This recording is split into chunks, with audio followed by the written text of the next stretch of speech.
Hey guys, let's continue our series about secret projects from the Cold War era. Today we'll talk about the fastest plane project of the Cold War, that could fly at 3 times the speed of sound. You'll find out why the superplane was abandoned despite being so powerful. How did the US Air Force plan to hide it from its enemies? What were the advantages and disadvantages of such a plane? And what would the world have been like if the US had deployed it? The most expensive and technically complex plane. Let's start with a few facts. The Valkyrie project provided for the creation of a strategic bomber that could fly 3 times faster than the speed of sound. Such a speed would allow the aircraft to bypass existing air defense systems. To put it simply, nobody would be able to shoot it down. The maximum range was supposed to be 11,000 kilometers without refueling, and the speed, as we've already said, 3 times the speed of sound. That's over 3,700 kilometers per hour. All these characteristics made the plane one of the most expensive and technologically complex aircraft projects of its time. But even though it was a great success for the aircraft industry, it was never meant to be a real plane. Not to spoil the ending, let me just say that. It never got past the prototype stage. The genesis of the Valkyrie. The project was initiated by the US Air Force and received the designation XB-70. It was created in the early 60s. When the Air Force realized that the latest anti-aircraft missile systems of the USSR were becoming a threat to their bombers, the main task of the Air Force was to break through the enemy's air defenses and deliver bombs as deep into enemy territory as possible.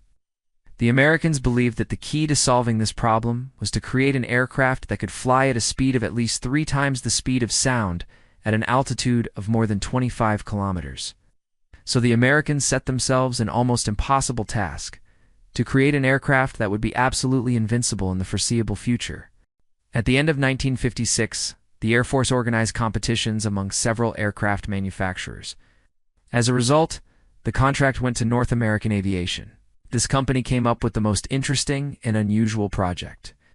By the way, the name of the new aircraft was not chosen by chance. The Valkyrie is the goddess of destruction and death in Norse mythology, as well as the goddess of glory. Design features of the aircraft.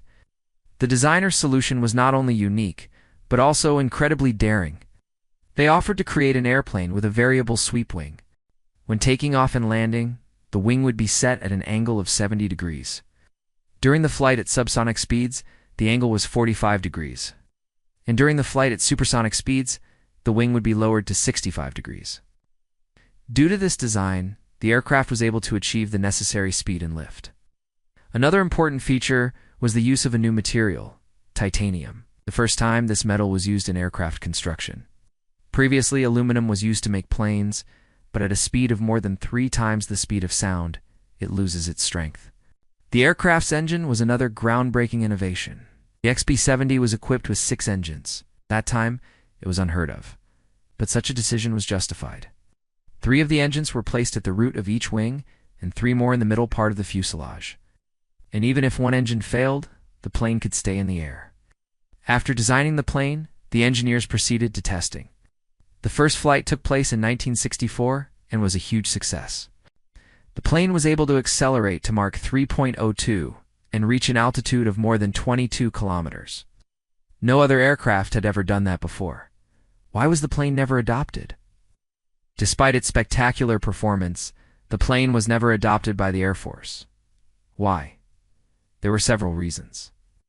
First, the plane was too expensive. By the mid-60s, the cost of one aircraft had risen to $450 million, which was crazy money for those times. Second, the aircraft turned out to be too large and unwieldy. The length of the plane was more than 180 feet, which made it difficult to operate. Well, third, the US wanted to avoid a war with the Soviet Union at all costs. Therefore, they preferred to cancel the project rather than risk it. However, all of this is just a plausible explanation. In fact, there was a simpler reason why the XB-70 was never accepted into service. It was that the Valkyrie was just too expensive and risky. But the true reason was something else entirely. The thing was that, by the middle of the 60s, the US military had already realized that the traditional concept of warfare was changing. The role of bombers in the new concept was greatly reduced, since now the primary means of waging war were becoming missiles that could be launched from afar without risking the lives of pilots. And that's what happened. What would the world have been like if the project had been adopted?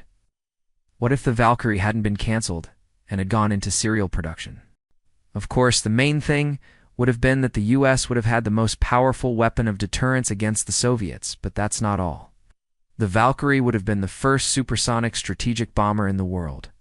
This would have shocked the Soviet Union and could have led to a complete revision of their military doctrine. Most likely, the Russians would have tried to respond with something similar. This would have led to an unprecedented arms race, and the likelihood of global nuclear war would have increased significantly. Perhaps the Valkyrie would never have gone into production because of this. How could the US have hidden it from its enemies? The aircraft would have been painted black. Black paint absorbs infrared rays, making the aircraft invisible to heat-seeking missiles. In addition, the aircraft would have been equipped with special devices that interfere with radar stations. This would have made it difficult for the enemy to detect the plane. Finally, the aircraft would have been accompanied by special aircraft that would create interference in the radio channels of the enemy air defenses. Thanks to all these measures, the enemy would have practically no chance of shooting down such a plane. But the creators of the XB-70 didn't stop there. They planned to equip the aircraft with special devices that could change the reflection of radar waves, making it practically invisible to radars. At that time, the technology for creating such devices was still in the experimental stage. But it was believed that by the time the plane was deployed, it would be ready. What if the prototype had remained in service? As we know, only 2 prototypes of the XB-70 were built. What if the surviving prototype had remained in service? It's unlikely that this would have changed much. The plane would have remained the same, expensive and useless. But there's always a chance that the military would have found some other use for it. In any case, it would have been a unique aircraft that would have amazed everyone who saw it. And then they just decided to forget about it. After the prototype was retired, it was decided to remove all documentation related to it.